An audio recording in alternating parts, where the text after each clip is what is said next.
Hey guys, before we start this episode of Who Actually Is Big Idea Design, I wanted to inform you that this episode is also sponsored by Big Idea Design. Big Idea Design, your stop for your EDC needs: pens, watches, knives, tools, everything there is. And now, have fun listening to Who Actually Is Big Idea Design.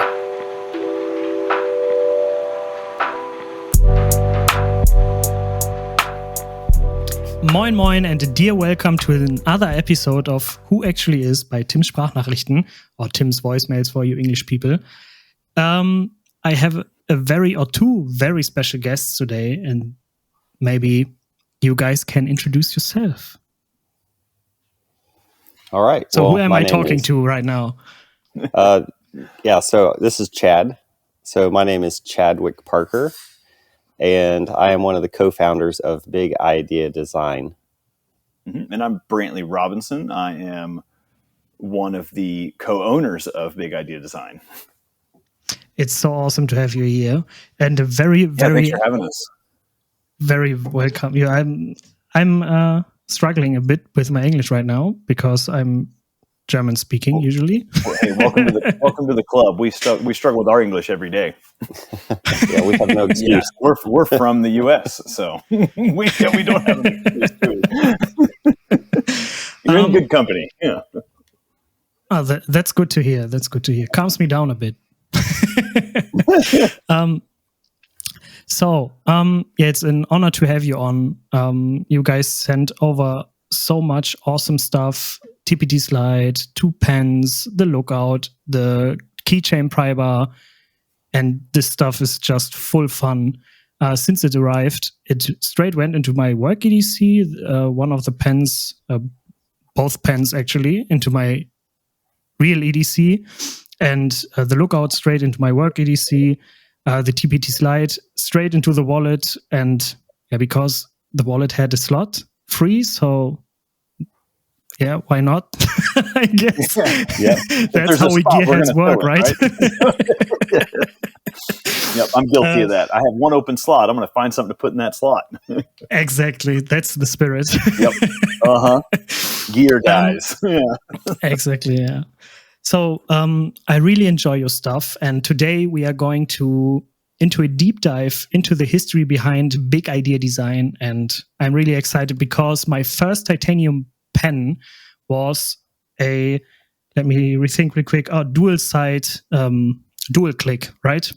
Mm-hmm. Oh, and nice. since then dual side click, exactly, that's what it was.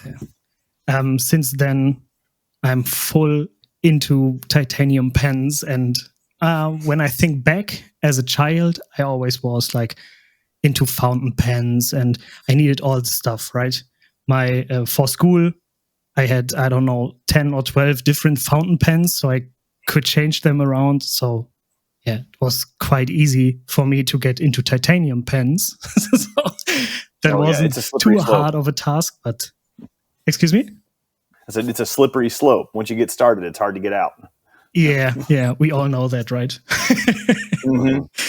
So, my first question would be: has EDC always played a role in your life?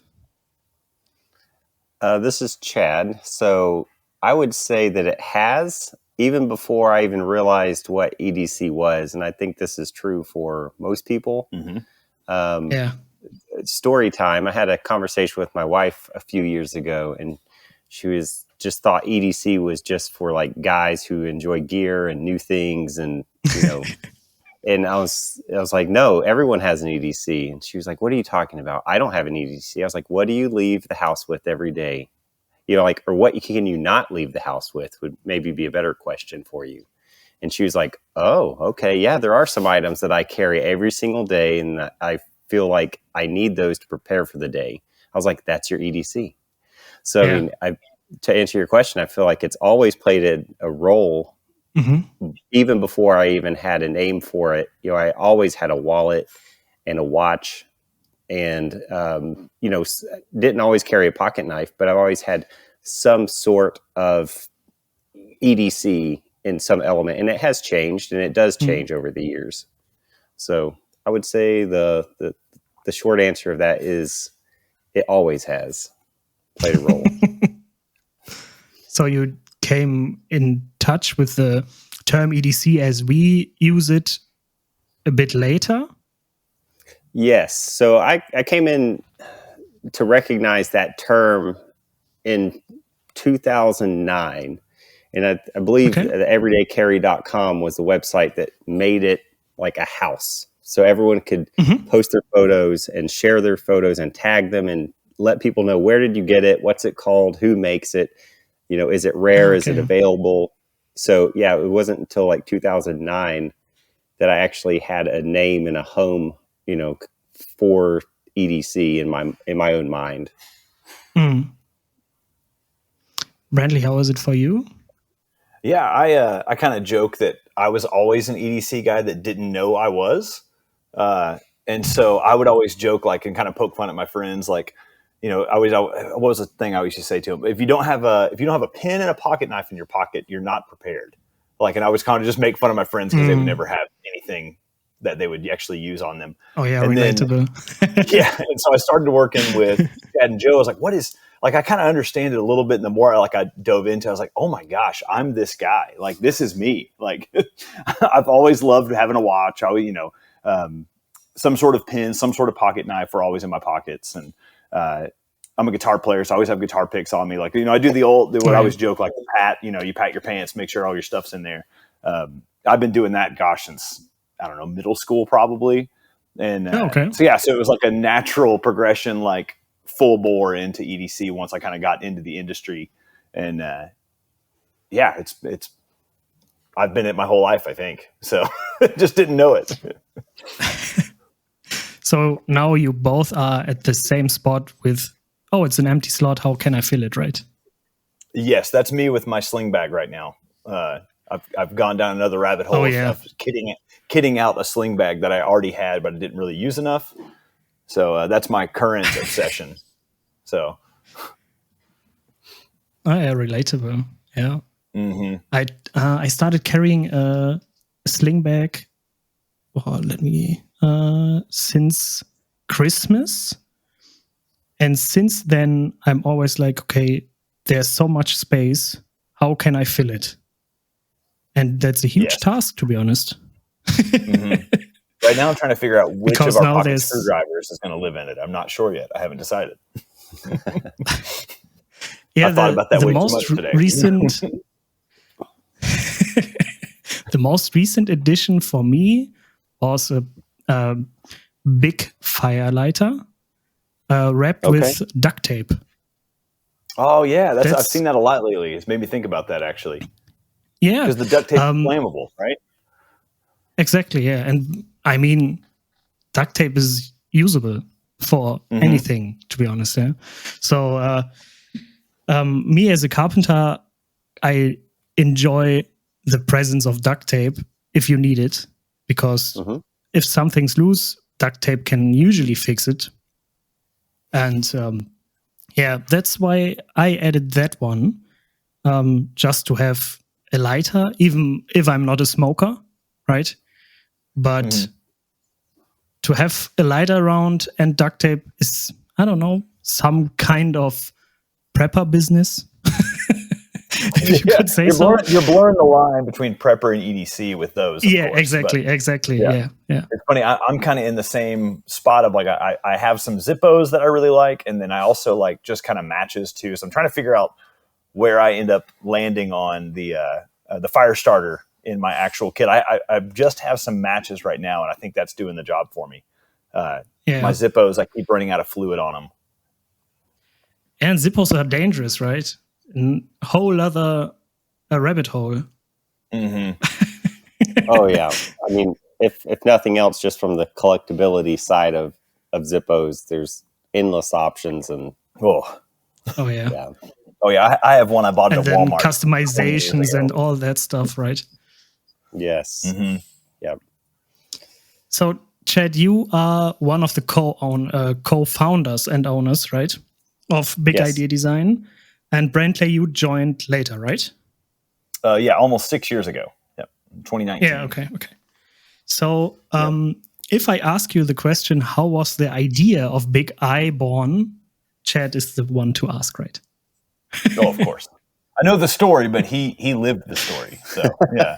Exactly, yeah. All right. So how was Big Idea born? That's a good question. It actually, Joe and I met while we were living in Beijing, China. The first week I lived there, I met Joe, and we just started like hanging out together. We really hit it off, became really good friends, and we worked together. And so there was a point where I was asked to volunteer and to redesign a classroom for an elementary school in the local area. Okay. And so I did that. And part of it was they said I could do whatever I wanted with the classroom. And so that, like, I had some designs for some desks. And so that started, I started looking for someone to help me make these desks. And so I found a factory. And then so Joe and I, our first big idea, if you will, was a furniture company for kids. And so we did that for about a year. And then we decided that we didn't really have a passion towards children's furniture, and then just the cumbersome nature of inventorying large items and shipping large items. And, you know, like there's a lot of regulations with children's furniture, and we just didn't want to do that. And so we basically just gave the company back to the factory. And then we started thinking, what do we actually, like Joe and myself, do we want to make that we would use and carry every day? And that would be small, you know, that you could. And so that's where Kickstarter was just coming on to the scene at that point. I mean, if I'm not mistaken, I think they're 2009. And our first project was probably, I think, late 2010 or early 2011. And so our first idea was like, let's do this innovative, flexible LED flashlight after the furniture, of course. We did that also funded on Kickstarter. And so that was the first item that was branded with the URL bigidesign.com on it. And so it was a flexible 45 light LED flashlight with magnets, internal magnets, so you could bend it and shape the light where you needed to. So yeah, so that was our first product, and then from there we went into what we're best known for is the machined pins. So we made a stainless steel machined pin, and from there it went, you know, progressed and progressed and progressed. So that's the quick version of how it started. Is the flashlight still around? Oh, it is not. No, that was that was a great learning experience. We learned a lot about IC boards, and we made our own custom battery for the flashlight to fit inside with all the internals. Okay. And, I mean, it was like a big first bite to chew, you know, for two people kind of starting out into this whole new world. It definitely was not an EDC item. I mean, it was a larger item, about a foot long, 12 inches or so. So it's not an EDC item. And so, that's quite long, right? Yeah, I just have to do it. some quick maths real quick, because I measure in centimeters, millimeters, but that's around 25 centimeters, I guess. Yeah, should be kinda. No, longer. Yeah. So we that was a very short-lived product. We just fulfilled the Kickstarter. We sold a couple of the extra ones on a website, and then we decided that that's just something we didn't want to even go and reorder or remanufacture, because we just wanted to move forward into non-electrical items. You know, something very analog, machine-based items is what we wanted to tackle next.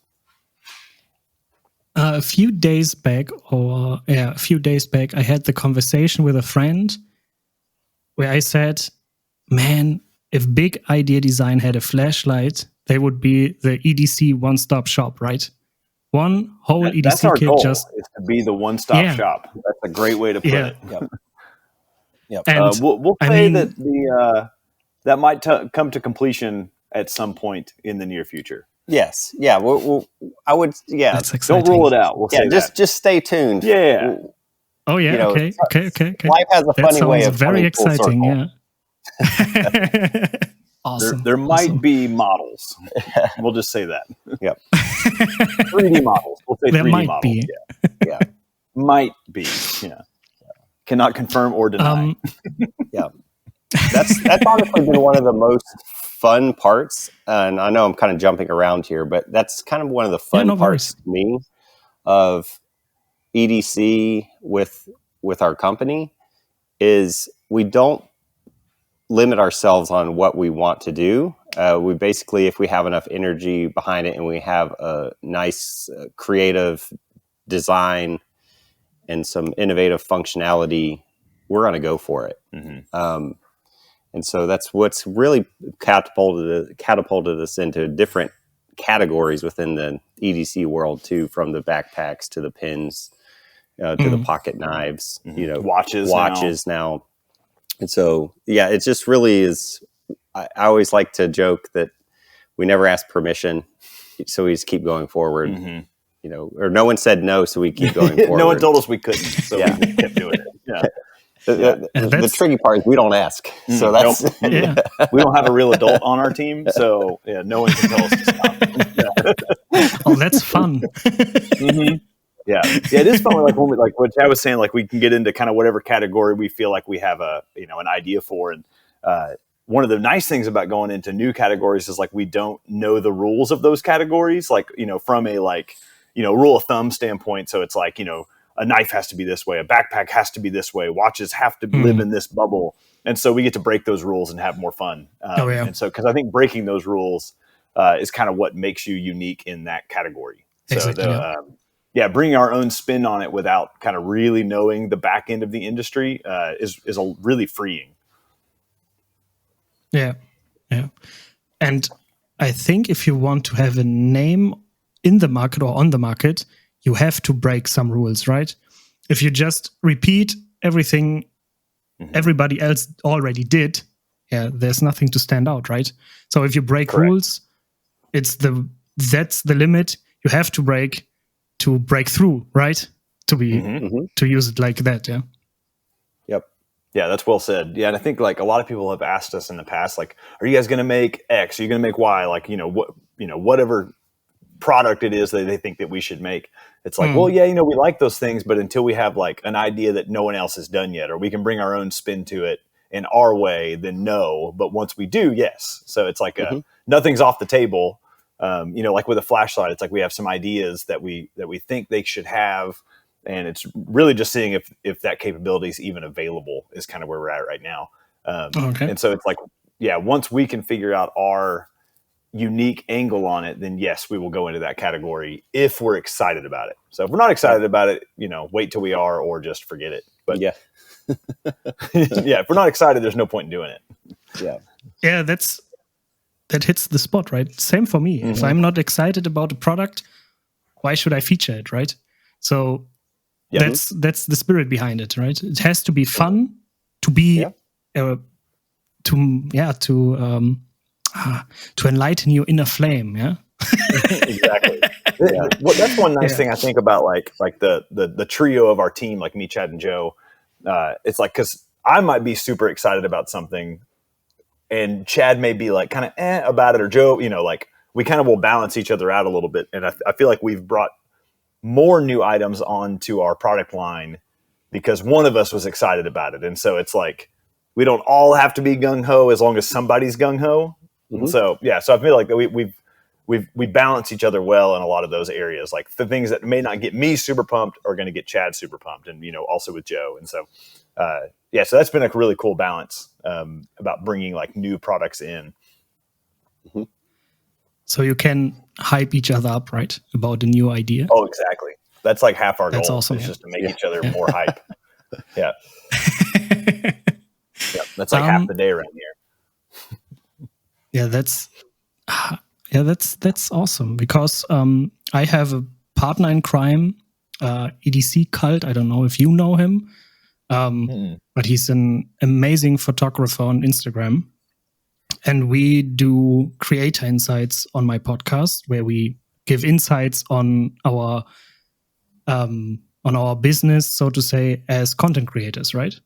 Just cool. Look behind the curtain and show people what we are actually doing and why is it work, right? Because there are so many people out there who don't see the work behind an episode like this, or a photo or an awesome picture, full edit, or I don't know what. Yeah.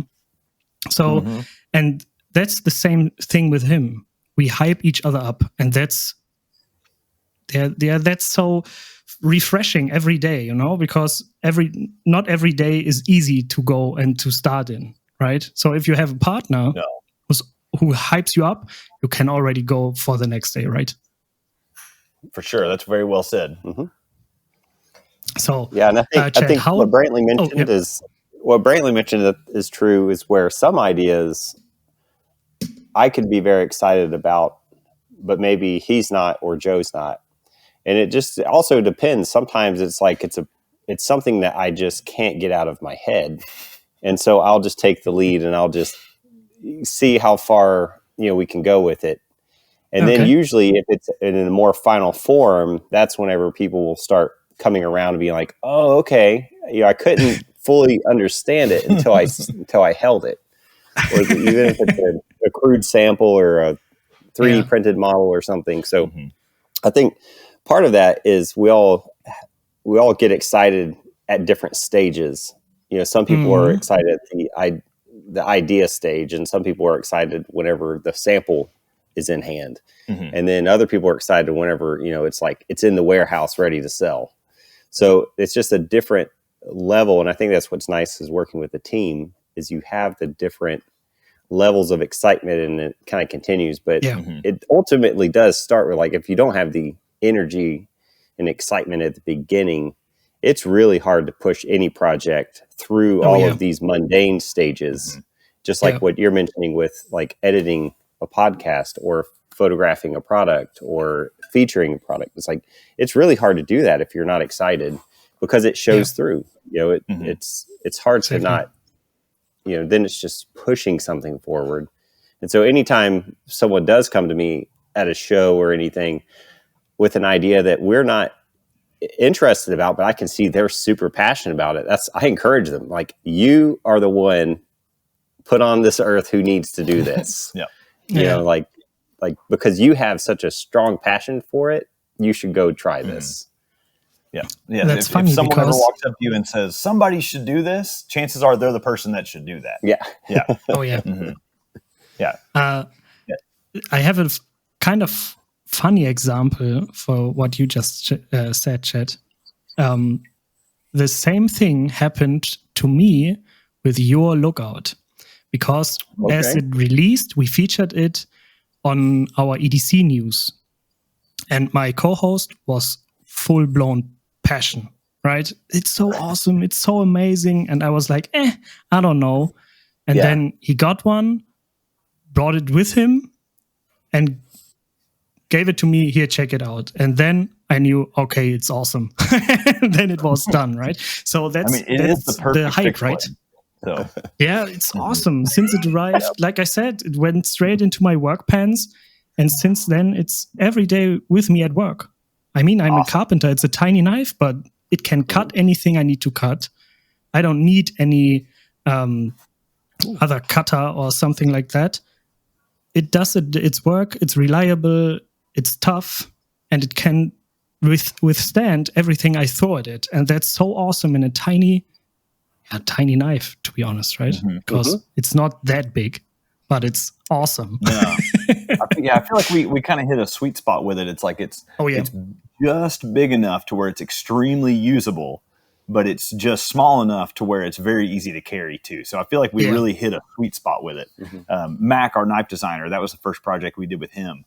And I think he just kind of nailed it out of the gate. That kind of is what started the relationship with him as far as designing knives with us, which a quick tease is we have the next fixed blade designed by Mac coming out. We may have just taken some photos of it just a few minutes ago before we got on this call. Ooh. And that should be coming out in roughly a month or so, probably mid-spring, late spring. Mm-hmm. So, yeah, we're waiting on just some last details to get in, but that's made here in our U.S. shop too. But it's going to be sweet. So I'm really, really excited about it. So we are close to 25 minutes in the episode, and we already heard so many mites and mays, and that's hype, right? Movement. Our foot's on the gas 99% of the time. So yeah, I think it's always been pretty signature for our just the way we work and think. Some companies they'll have maybe one or two new products a year, and and everything is really hyped up and drawn out, and we have this one big thing. That's never been really our focus, because we really enjoy the creation of it. And so like the more that we can create and share, I mean, that's just the best situation that we can find ourselves in. So that's generally why we'll have like so many new offerings and so many different versions of the pins. If we have an innovative idea, like Brantley mentioned, we're going to move forward with it and offer it up. Now, if it completely bombs and doesn't sell, then at least we have a few that we love, right? So that's kind of our mentality. Yeah, and we've been very fortunate to where luckily the bombs have been next to none, at least in recent history. So, I feel like every time we try to discontinue something, it somehow gets a new wind, and then we do another production run. So I'm not sure how that keeps happening. But I don't know where I was going with that, but yes. Yeah, sometimes I have the feeling that every item has its time and space, right? For like... that's the goal. Pocket screwdrivers. Never on my plan, never on my list. And then all of a sudden, oh damn, I think I need a pocket screwdriver. So I went and got a pocket screwdriver, right? So, and that's how I think about products when looking at products. Oh, maybe that knife will have its spot sometime in the future, even if it's released now, maybe then, right? Because we are ever evolving, right? There's nothing no one wouldn't buy. Did I say that right? I hope so. So every product has its customer, so to say, right?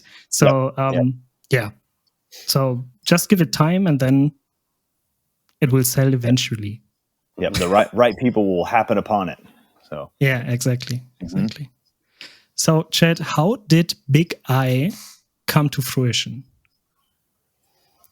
I would say the root of the company came to be because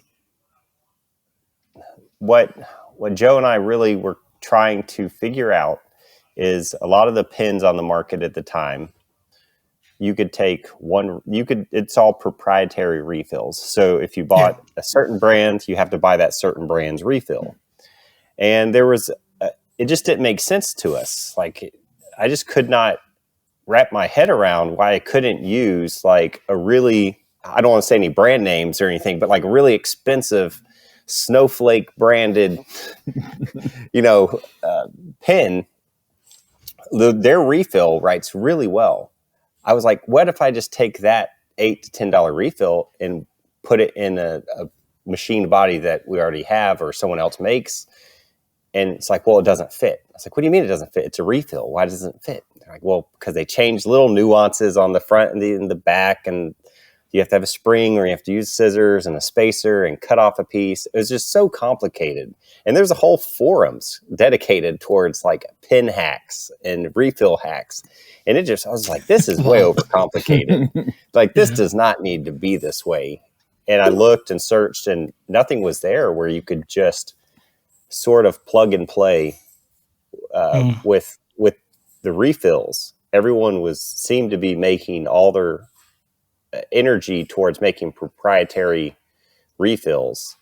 And so that's how I would say our most, our biggest moment of brainstorming hit is let's make a pen that can take, at the time, 2 refills.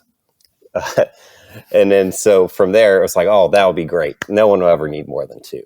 And then you make the 2, and then someone's like, well, look, will it take this refill and this refill? You're like, let me check. Oh, no, it won't. So then we start thinking more. Well, how can we do it again? And we came out with the one of the very first solid titanium pens ever. And that was like, took 35 refills, and we thought we'd reach peak performance. Like it can never get better than 35 refills. Like this is impossible. Yep. And then, people keep mentioning, will it fit this one and this one and this one? And we're like, no, it doesn't fit those, but you have 35 to choose from. And so we went back and thought again. And so I feel like what our company has grown from and developed from is listening to people, and then also challenging ourselves to never be happy with what we currently have. Like to me, our goal is to discontinue our own products before other people have the chance. Because if we can discontinue them, then we have the choice to discontinue them rather than someone else coming into the market and then having a better idea or more efficient idea. And then ours is like knocked down to second place. So I would say innovation has always been a forefront of what gets us passionate and excited and like drives what is coming next. Mm-hmm. For me, it was like when I purchased the dual side click and it arrived, and then I just read it can take up to, 300 plus refills. I was like, that one's damn, right that's awesome, but that wasn't the reason why I bought the pen, right? Yeah. But then you go down the rabbit hole of refills too, which I've recently gone back down again lately. So I'm really great at rabbit holes. And then you kind of like, oh, this one's a little different. It writes a little smoother, but I kind of like the scratchiness of this one. Like, so it's, it's a cat and mouse game. Yeah. With the dual side click, I mean, that's one of the things where it seems very simple. Oh, put a button on both sides. That way a left-handed user or a right-handed user has the same experience. It's not a new, because most side click pens will be one side. Mm-hmm. I believe we're the only people in the world that do a dual side click. And it's like, it's the way it's engineered. It's simple once you figure it all out, but to get to that point, I mean, takes a lot of trial and error and thinking. And so, I mean, that's one of the pens, like most of our stuff, like if we can't come up with a way to design it where we can get a patent on it, we probably haven't thought hard enough yet. And so, I mean, that's almost everything that we design has either a utility patent for the entire function or a design patent on it. And so that to me is like its own testament towards, have we thought hard enough and innovative? Are we innovative enough into this category that we can have the government stamp of approval that it is unique enough that it is in its own new, kind of class to be protected? And so that to me is kind of a mental benchmark for designing things. As far as like whenever we're trying to come up with a new idea or trying to create release creative projects. Okay. So is that like a fundamental of a new design, that it has to be something that you can do exclusively, like with a new patent on it or a new design patent or whatever? No, it's not like a limiting factor for us by any means, but it's always a goal. Mm-hmm. It's can we do something completely innovative into this category that at least has the ability to have a patent on it? And it's not for the sake of having a patent on it. It's more so the challenge of doing it to the point where you could. Can we push it further, so to say? Or? Correct. Mm-hmm. Can we put a brand new spin on this or not? Some things I think have reached pretty much peak performance whenever you come to like most of the design, and then you're just tweaking little things. Like you mentioned the lookout. So the lookout in itself is a fixed basically pocketable fixed blade knife. There's no patent on the lookout. We're not going to say that we came up with a fixed blade knife or even a small fixed blade knife. And so like there's just little things like, and we didn't even come up with them. It's more of like adding them to the knife. Like there's a pass-through screw in the back that holds the back of the handles together, but it also allows you to put a lanyard through the back without creating an extra hole. It's just one of these little details where like, well, let's use as little screws as possible if we are doing a pocket knife, for example. And so if you notice almost, I think every screw that, every folding knife and fixed blade that we have has 2 screws. You have a pivot, on the folding knife, and you have a back screw to hold the pocket clip in. And that's it. So that's the challenge on that. That's not necessarily that we're that we're inventing a pocket knife, because we're not. It's more of like, how can we simplify it and improve the engineering so that it can look more minimal and more timeless. Mm-hmm. Okay. Yeah, I think that's one of the things. Like as you said it just came into my head that I enjoy the most about your products, right? The minimalism of it, because I'm always my EDC is always drawn towards minimalism. I mean, I at the moment I try to drift a bit away from it and try out some new colors and not just titanium micarta good to go. But still in the designs, I enjoy minimalism. It doesn't have to be so much fuss about the product or about the design. It just needs to be clean, simple, and functional. That's, I think, that's the spot you always hit the mark on. I mean, yeah, what's not to love, to be honest, right? Yeah, I think you kind of nailed it. That's kind of our design language, is like that an innovative, timeless design is kind of where we live. So it's like modern features, but it looks like it's never going to go out of style. So a nice heavy chamfer always looks good. Classic colors. We're not ever going to get too over the top tactical. We're never going to be kind of the most plain Jane, but we're going to live kind of in that. We shoot for that sweet spot, right? Of like designed enough. Chad always jokes, it's like we take a design a little too far and then we pull it back. So it's like you find the limit and then you realize, okay, I've done it. I've gone too far. Let's Command Z something and back up one spot. And that's really definitely what we shoot for design language. So, which is really one of the things that drew me to the company too early on, was just how things are, that kind of really nice, clean, high end, but timeless look. Can you guys tell us how much time you need from starting a project to release it? How much time does it take? So, I just wanted to talk in German, just like I did, but I have to stay in English. Guten Tag. That's all I got. That's all I got. I'm sorry. Volkswagen, I know that one.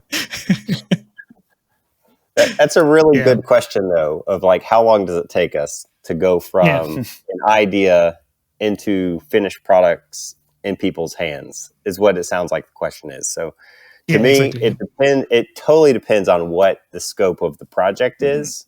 If it's, what category we're in, and then also like what the timelines of different people, sometimes the different vendors have different lead times.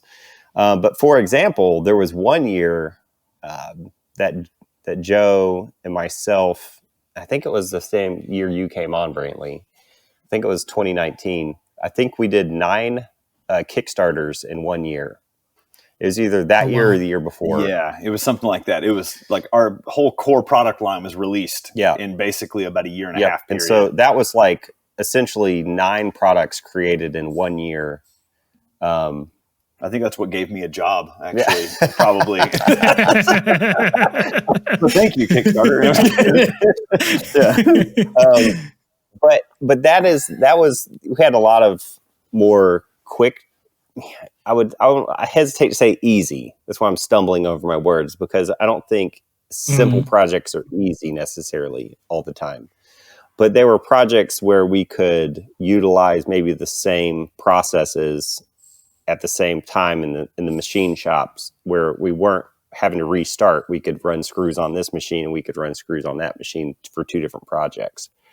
Or we would just utilize two separate, one would be on the mill, one would be on the lathe. So I would say in general, long story long, as I like to say, getting around to the point, on average, it would take us, if we had an idea today together with you and we said, let's do this idea, it would probably take, I would say 4 months would be a pretty aggressive time, a timeline. Wow. Pretty aggressive. From idea to production. Yeah. That's like flat out. That's fast though, right? I mean, for us, for me personally, I want it to always be faster. And so the way we do that is we will stack multiple projects within those 4 months, right? So that at the end of the 4 months, we'll actually have 2 or 3 projects coming out at the same time in that 4-month window. Wow. Instead of just pulling one and then stop, start, and then stop, start, and then stop, start. Like we try to keep all of the projects moving, and some will take maybe a month later. So maybe one gets finished in 3 months, and then you have 2 other that are finished a month later in 4 months. And then maybe it's a longer development project that requires a lot more back and forth. Maybe that's a 6 month. That's a huge project. workload for a week, then, right? 4 weeks, a full product. Yeah, that's a long week. Yep. Yeah, I always like to think about this as I'm sure you're familiar with like large audio boards, and they have all the sliders. And so you have a full table of sliders, like 20, 30 sliders. And our job every day is to come in and slide the third one up just a little bit, and the fifth one up just a little bit, and the sixth one up a little bit. And so by the end of the time, we'll eventually have them all up. But they all move at their own pace. So you can't do it all at once, or else the others will be neglected. So it's a lot of just keeping the sliders up. No, we're not muting any channels over here. No muting. Yeah, I have an audio background. So this is resonating very good with me. Yeah. Also, I'm like, we got to turn something down. You can't just turn them all. Just kidding. But within our team, we all have kind of like a passion towards a project typically. And so a lot of us will naturally just stay on top of those projects that we have.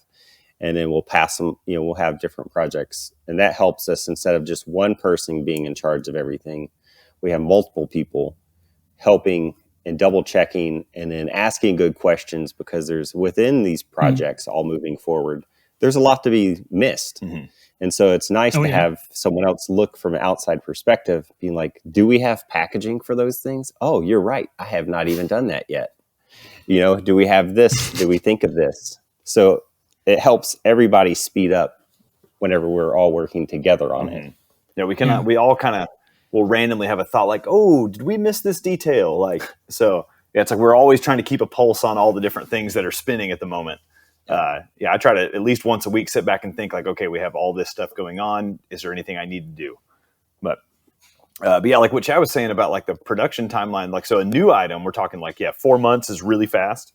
But then you got to think we're also running other production runs for existing products at the same time. And so there's always something in production at all times. So we've always got something being made, whether it's a new product or a legacy product. Yep. Yeah, there's a lot of time goes into like you mentioned, the lookouts. I mean, that's been selling really well.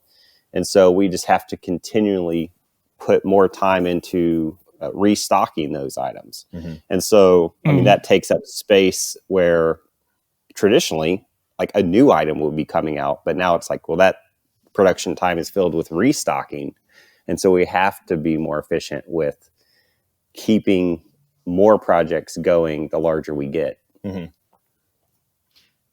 So, in your team, when you design like 5 different products at the same time, do you have, I will call it mastermind, or a person who has the control, so to say, about the product or the designing phase, but everyone else is also working on it? How do you manage it? I think that's an interesting question. I think it depends on the project as far as like who's kind of like spearheading it per se. And then when it comes down to the actual, like if we're talking like our main Big Eye product line, like, mainly titanium stuff, the pins and tools, that kind of stuff. Joe will spearhead the communication with our production team. And so mainly because they both speak the same native language. And so that helps a lot. And so he'll kind of get the ball rolling while we're still double checking things. So like Chad's getting started on design files for packaging, or we're talking about the accessories and all the little stuff that goes with it while the main thing is getting started. So it's like the main hurdles, the main product, and then it's all the little pieces that fall in behind it afterwards. So they kind of cascade in as they go. So I would say it's a little bit of a mixed bag of depending on what the product is, to answer the question, I guess. Okay. I was saying, like, as far as ideas, like going, typically whoever has the idea ends up spearheading the project.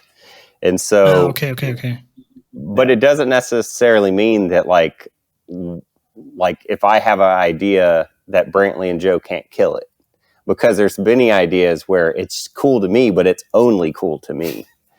And so like I would be pretty unwise to not listen to that and to be like, let's sit on it for a couple months and see if it's still cool to me. Yeah. And if it's something that, has come around, because I'm a big believer that, the right thing at the wrong time is the wrong thing. And so like you could have a fantastic product, but no one's excited about it. And so you're like, it's not going to sell, so, but then again, you could wait next year and now that thing is going crazy. And so, or it's the right opportunity for that thing. And so the actual project didn't change. It's just sometimes the timing just isn't right, or people just aren't excited about it right now. So I think the Ultim kind of falls in that camp for us. I don't know if you're into any Ultim gear, but I think Ultim is more of a comes and goes material. Yeah. So definitely. It had a huge hype, but now it's like every now and then it pops up. Yeah, it definitely has kind of lost its obsessiveness, I guess. Everybody was just going crazy over it, which I think it's super cool. It's a really cool material. I would say our machine shop, when I talked to them the other day about a next batch of lookouts, I was like, I don't know, we're going to do Ultim this time. They're like, oh my gosh, thank you. So, yeah, I think they just, it was a harder material to work with than they expected. And so, yeah, they were, from a machining standpoint, they were excited to be able to go into like more micarta colors or G10, whatever we ended up doing. Yep. Yep, materials that showed less tool marks. Yeah, tool marks were very difficult to get out of Ultim. To get it nice and clean was not an easy task. Oh, okay. Crazy.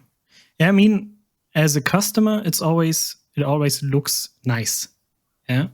But sometimes the turmoil on the back end is always what people don't see.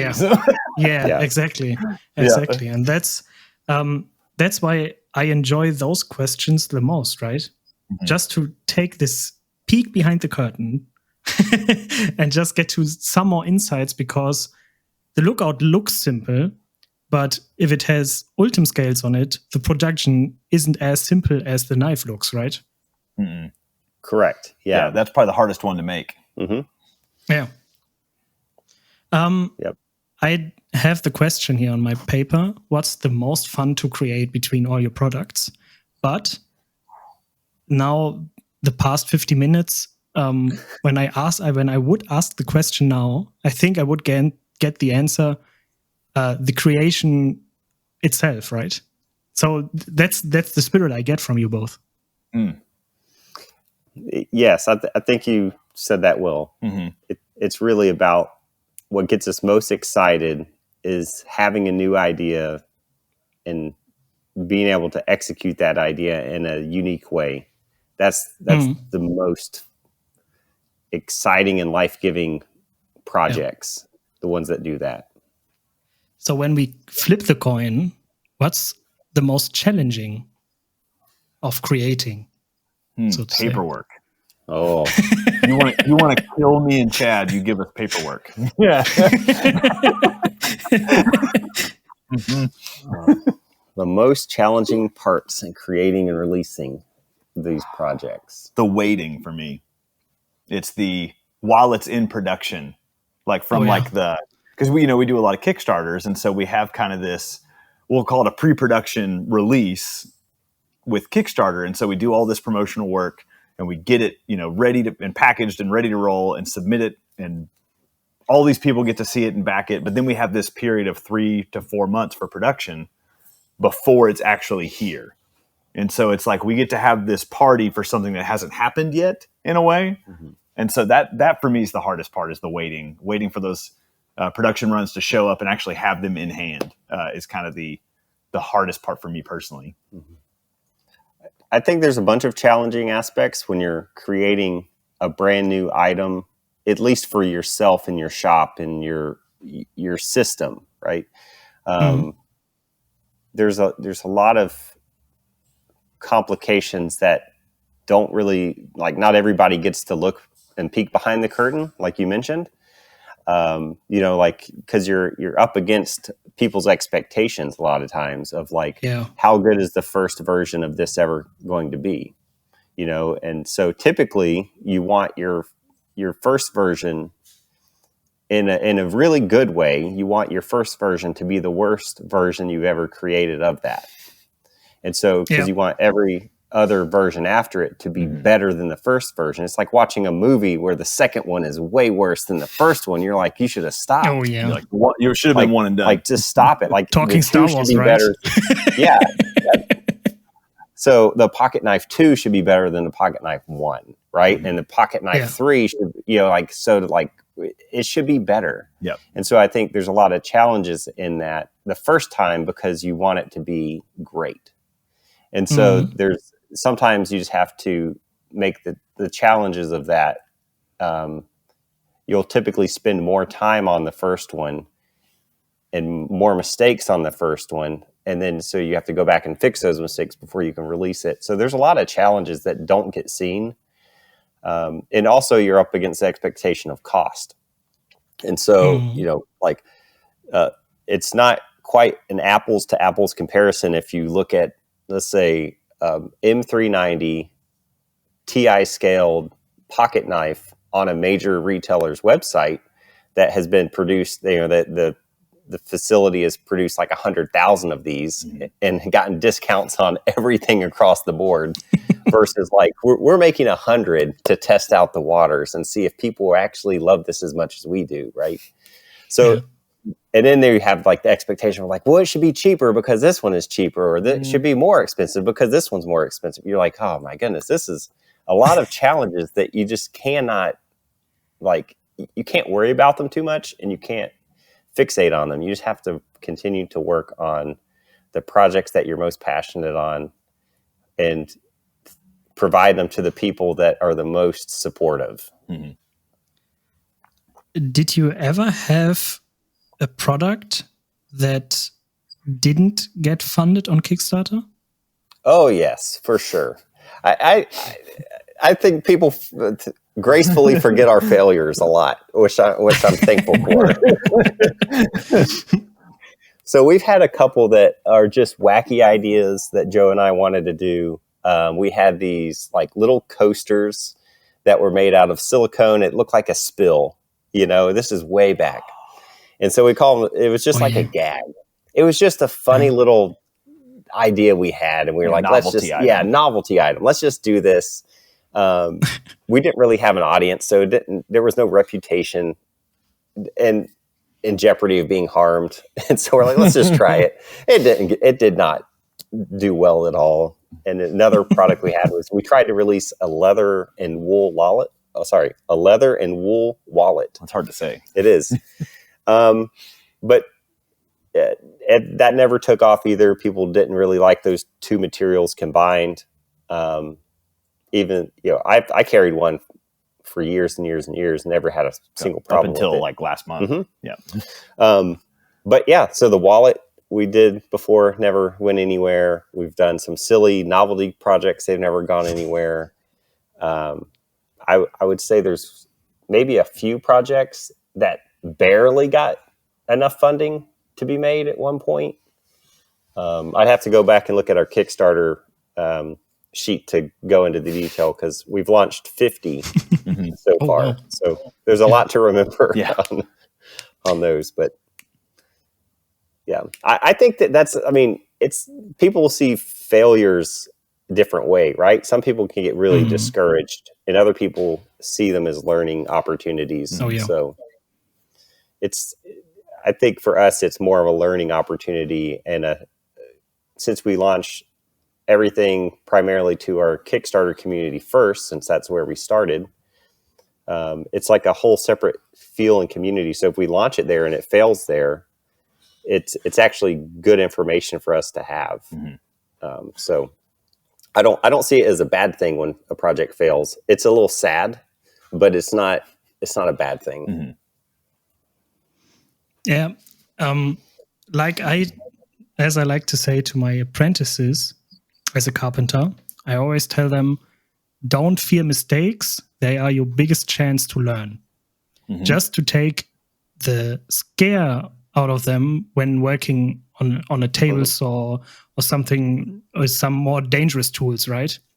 If you are scared of them, there's a guarantee you get hurt. But if you're not scared and you are not, and you embrace them to make mistakes, right? And that's the best way to learn.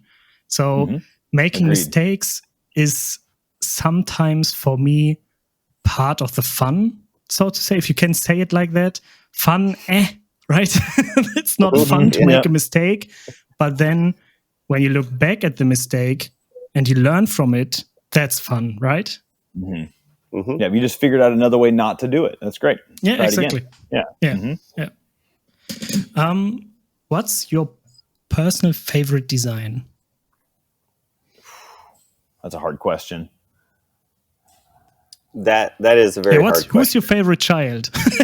I know. It's funny you mentioned That'd be my daughter. Yeah. Yeah. And my son knows it. Yeah.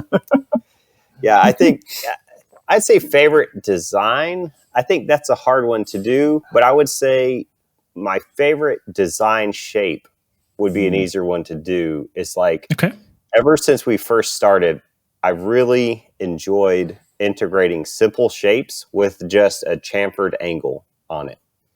Chad does love a good chamfered edge. I do love a good chamfer. He talks about it all the time. and you'll find it through.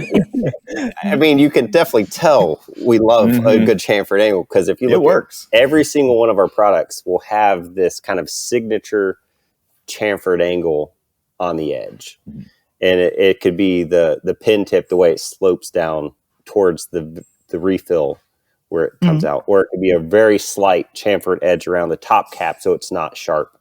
And it's sometimes very, very minimal. Sometimes it's very, aggressive and obvious. But with the bit bar, the pocket screwdrivers, all of our pins, the adjustable wrench, our watches, that to me is just like my favorite part of what we have, is it all looks like the same family. And so to me, that would be the favorite design element. Since I can't honestly answer your first question of what is my favorite design. Yeah. Okay. Sorry for jumping around that, but that's the best I can do. Yeah. He's right though. It does kind of create our signature aesthetic. Like that kind of adds, a signature line to everything. The chat angle. Yeah. Personally, I'll just pick a category and give you my favorite one. If I could only own one, is kind of what I always say. I would say of our pins, if I could only own one pin, it would be hard for me not to choose the Pocket Pro. And I think Chad would probably agree. That's his favorite pin too. Yep. Just how like simple and utilitarian it is, and minimal, but like design. That's just what I've been carrying for like the last few months, and I'm kind of obsessed with it. And yeah, I don't know. I think if I had to choose one, it would probably be that one, or the R2 EDC, just because it is like engineering wise super cool. So Yeah, the Pocket Pro, I resonate with that. It was our first pen with an adjustable collet at the beginning, which is a patented feature.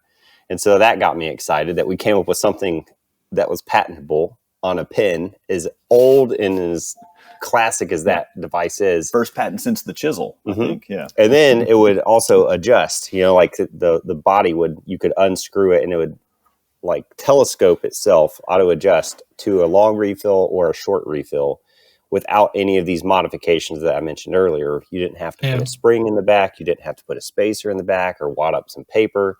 It just, you put it in, you tighten it down, and it worked. And that to me was like the first like truly innovative brain shifting like direction we had for writing instruments.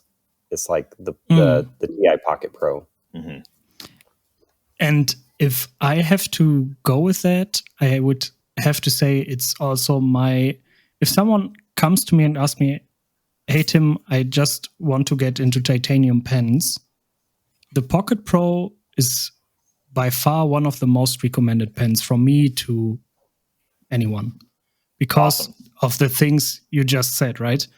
And the big bonus of it is it's not too expensive, right? Mm-hmm. So you get affordable in our full-size line. Yeah. So you get a super utilitarian pen. You don't have to invest a huge fortune for it. I mean, what's not to love about it, right? Yep. Mm-hmm. Yeah, Chad and I both have one in our pockets. And I personally, that's my personal EDC pen. Oh, I'm a liar. Mine's on my desk. Is the Pocket Pro. For the simplicity of it, for that. And I enjoy the other more complicated and nuanced mechanisms that we've come up with.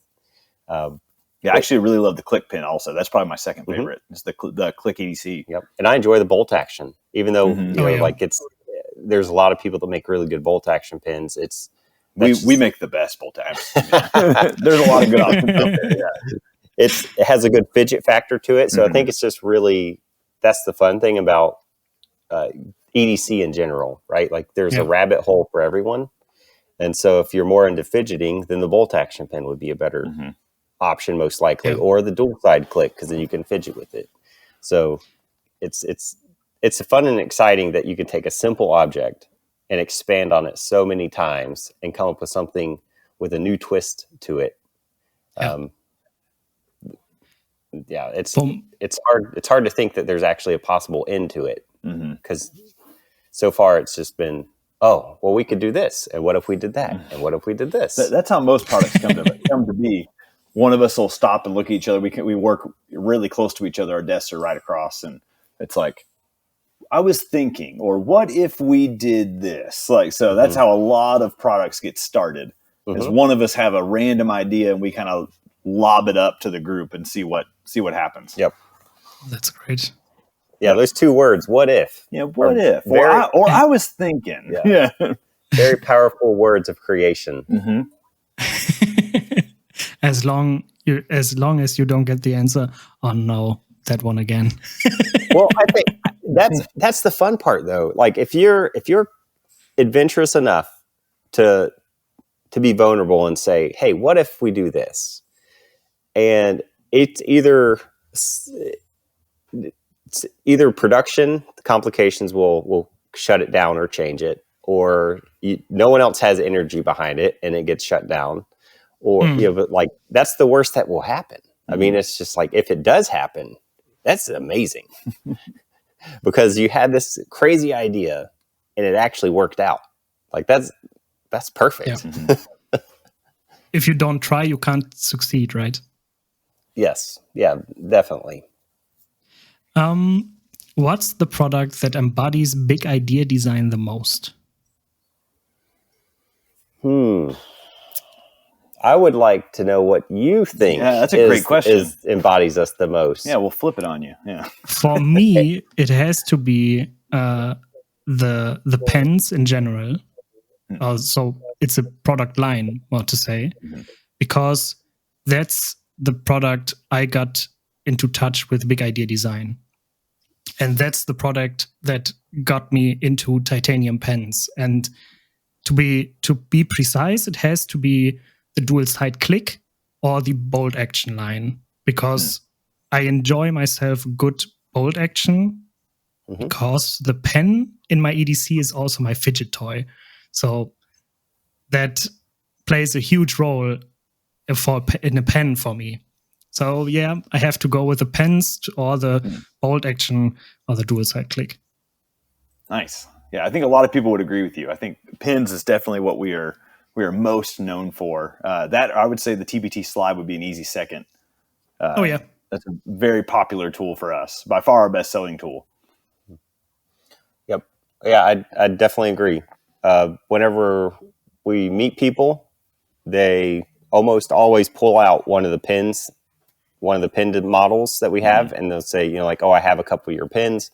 And then they'll start going into pocket tools, and then they'll go into knives, and then they'll go into watches, and then they'll go into backpacks. So it's kind of like that level. That's the layer of nerdom in big idea design products. Yeah, correct. Yeah, that's kind of like the layer that I personally observe people seeing us as a company is like pins first, pocket tools, then pocket knives, then watches, then backpacks, then whatever else we have up our sleeve for the rest of the year. Yeah. Whenever we like introduce ourselves to somebody and they've heard of us, they're like, "Oh, the pin company." Like, yes. Yeah, but we are so much more. Yeah. We either get the pin company or the EDC company. So that's kind of the two answers. EDC company hits the spot, right? Yeah, that's kind of our philosophy, right? So if you carry it, we'll try to tackle it. Yep. And you mentioned it perfectly. It's like that's really our goal. Our goal is not to be just one of these elements. Our goal is to be like where you can be a one-stop shop for EDC. So if you are into EDC or someone who is, you can visit the site, and there's cohesion. So the design language and everything fits that person's aesthetic and style. Then they can kind of build it out how they want, and not be limited of like, oh, now I need to go find something else that kind of matches this, but is not this. And then that simplifies anything else for service or warranty, or if you lose a screw or you lose, anything, it makes it a lot easier for the customer side and for us, to like just give you whatever you need. Because, that's a big, passionate avenue that we have here is like full lifetime warranty service. It doesn't matter if, you sold it to your friend and your friend needed a part, he'll get a part for free. That doesn't matter to us. Yeah. I always say, it doesn't matter how you got it, we still made it. So, yeah. But your products also come with some, parts, right? With some extra parts. I think there was also a time where your bold action pens, got delivered with Timascus bold. They still do. Yeah, all of them except for the baseline. The baseline's the only one that doesn't. So, and that's just to help us keep it at the price point we wanted to get it in at. So, sure. Yep. Yeah, I think those extras that some people will charge for, and just being able to just like toss those in is like really fun.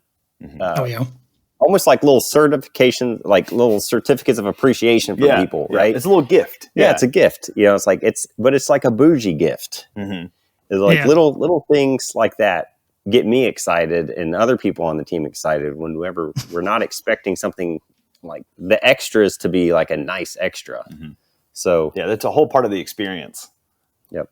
Yeah, it's even like when we did the bolt action pencil, we were like talking about like, okay, well, what lead size do we go with? Because we have to use an insert that is dedicated to a certain lead size, and we couldn't really land on one, so we decided to give all three of them. Yes. Like all of the options. Yeah, so the bolt action mechanical pencil will come with a 0.5, a 0.7, and a 0.9. Yep, all in the box. You get them all.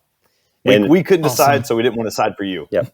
But in order to make that work, we had to make basically a cone to go over the refill so that it will be adaptable, because those inserts are different diameters. So, but we've had to figure that out. Of like, all right, we want to give them all. Can we practically do that and fit it all into one body? Yep. We're like, okay, we have to think talking about challenges, that. right? Yes. Yep. So it's one of those things where sometimes the simple answer creates a lot of complicated engineering. Yeah. But the end result, if it's done well, it's like, oh, yeah, sure, it all fits. Yeah. Investing time and effort gets you even higher, right? Yep, that's the goal. Yeah. Chad, you said that your products combine themselves with each other. And I just wanted to add, on the other side, it's easy to fit one of your products into any other EDC because of the simplicity of it, right? So Well, that's very nice of you to say. Yeah, thank you. Yeah. That's a good compliment. Yeah, thank you for that. Yeah.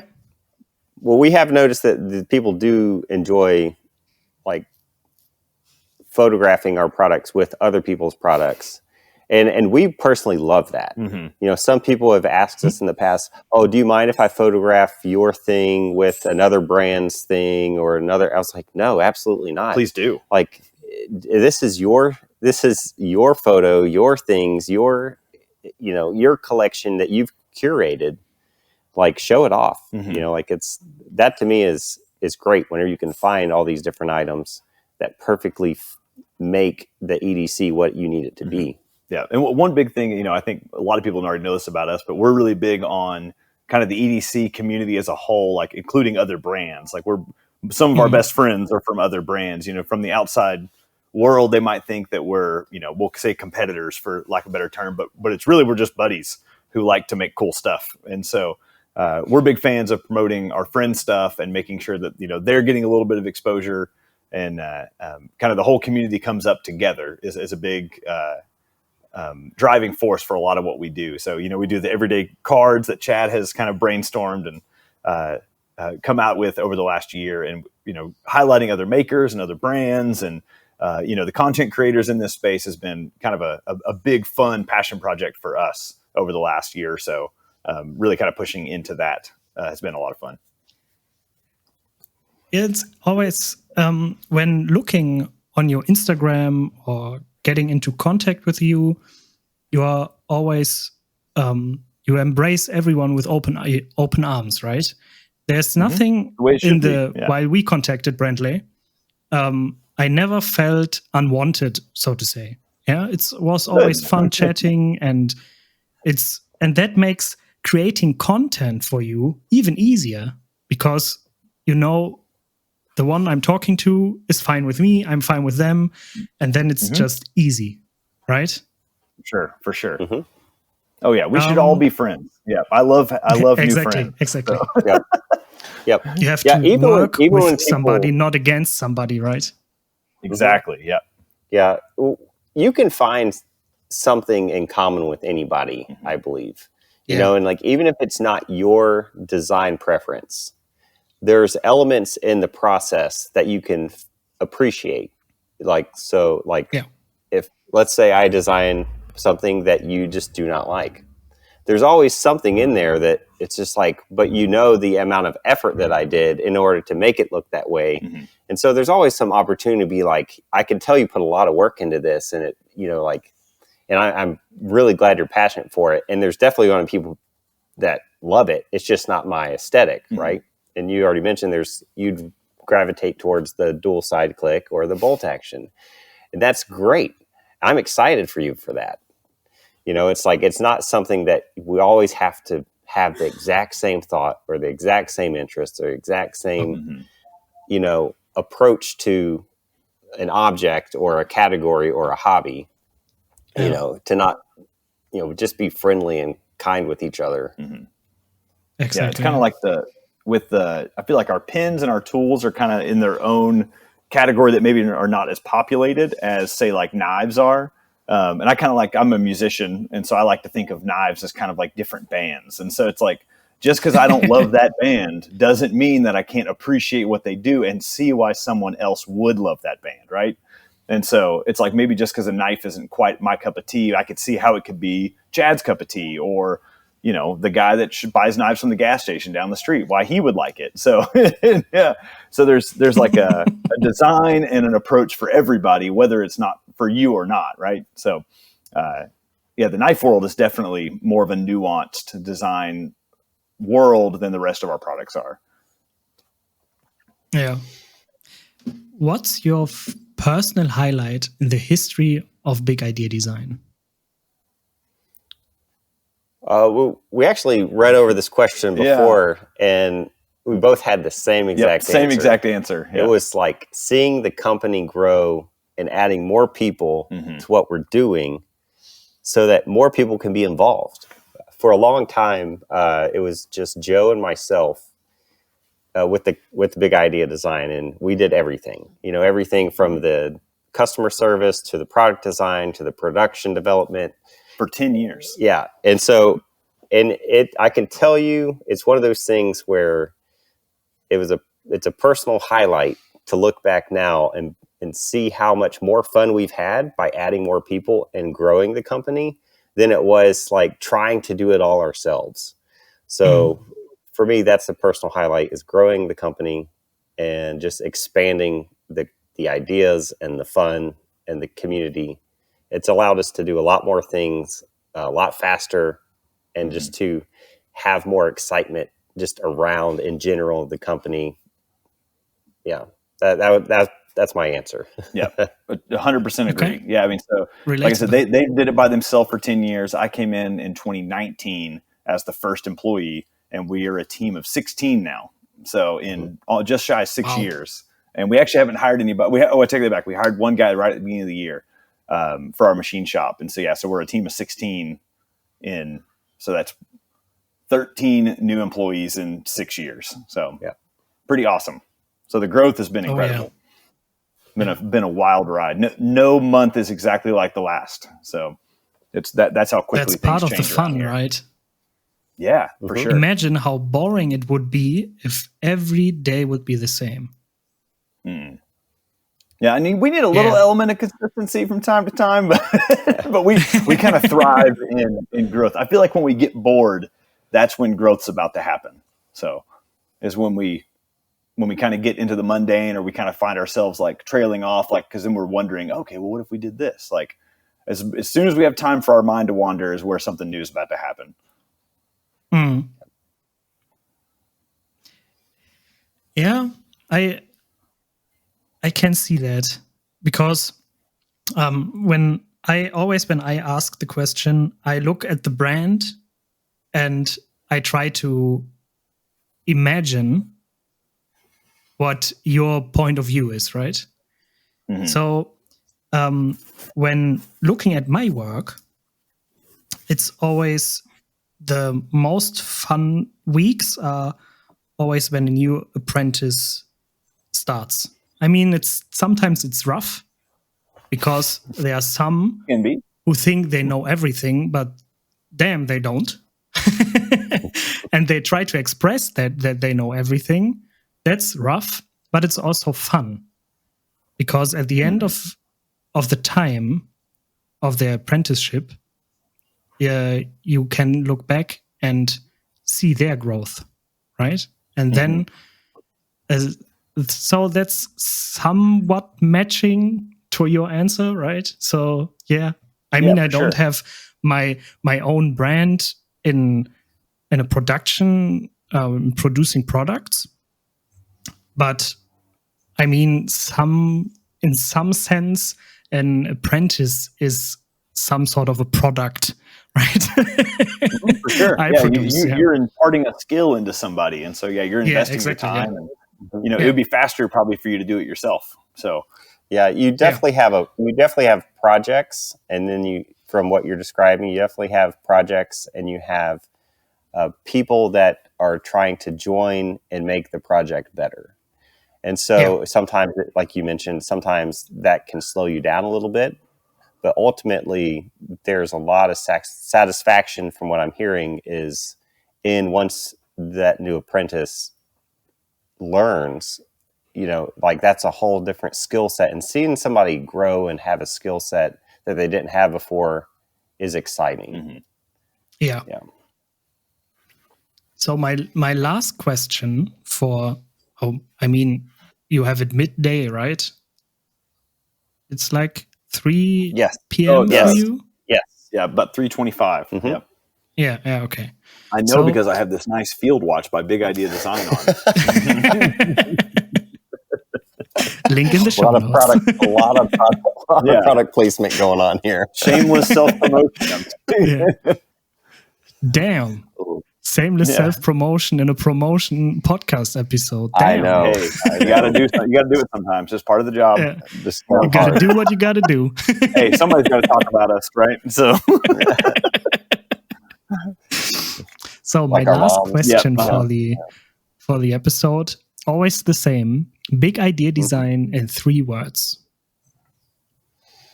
Do you want to? I'll do 3 words, and you can do 3 words. How about that? All right. Okay. All right. Yeah, okay. Let's go with it. I need 26 minutes to think about this. Nope. Don't overthink it. So, I'll just say it. Big idea design in 3 words would be write, slice, fix. Mm-hmm. Okay. Yeah. Those to me are the categories that we find ourselves in more than any. Yeah, the pillars of our product line. Yeah. That makes it even tougher for you, Brandley, right? It does. He took the good one. I was just thinking, I'm like, dang it, Chad. Yeah.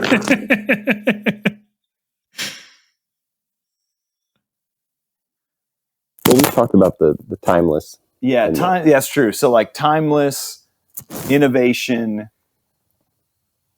and quality would probably be 3. Oh, yeah. Describing the brand. Yeah. Awesome. Those are 6 words where 3 per person. You can edit it down and pick whatever ones you want. Yeah, you can make us sound way cooler than we are. Yeah, so we'd appreciate that. Feel free to delete any of this and we'll start again. Yeah. We can call back tomorrow.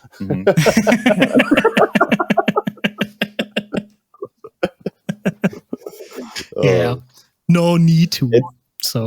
Yeah. It's definitely fun to think about like anything that you're a part of and that you make. And doesn't matter if that's a carpentry, like a wood project or carpentry or anything like that, or machining out of titanium. To me, the idea that gets me excited is that you can go back in 50 years and it's still, and then whatever you've created still looks relevant. And it doesn't look like it was like a flashy trend. And it still looks useful. And people are still impressed with it overall, aesthetically, visually, and functionally. Yeah. So that's kind of the romantic idea of the designs is that 50 years from now we'll pick it up and we'll still love it. There's a Fender Stratocaster on the couch next to us, and that got me thinking about it. It's like that came out in 1954, and in 2025 it's still as relevant as it was 71 years ago. Oh yeah. So that's our hope with our products, is that it's the same case. And that's for me always the toughest task, just to sit when here in Germany, in our carpenter apprenticeship, when it ends, you have to design and build your own furniture from start to finish. Nice. With everything behind it, right? And when I got to my end of my apprenticeship, I had the same idea. I want a piece of furniture which is timeless, and has no bad side. And that was a huge task to tackle. But I managed, and now, like 10 years later, it still looks great. It fits everywhere. And that's the most fun part of it, right? If you can take your pen, your furniture you build or whatever, look at it 10 years from now or 50 years from now and say, damn, that's an awesome product. Yeah, we nailed that. What's more fulfilling, right? Yeah. Yeah, that's great. Exactly. That's a great example. Yep. Perfect example. So guys, it was huge fun having you on the podcast. I really appreciate you and thank you so much for your time. Oh, absolutely. Back at you. Thank you for the invite and for the excitement. You being excited about our stuff gets us excited. So we can't thank you enough. Awesome. Yeah. Yes. Thank you, Tim. And all the Yeah, Germans thank you out too. there, you guys, we love you guys.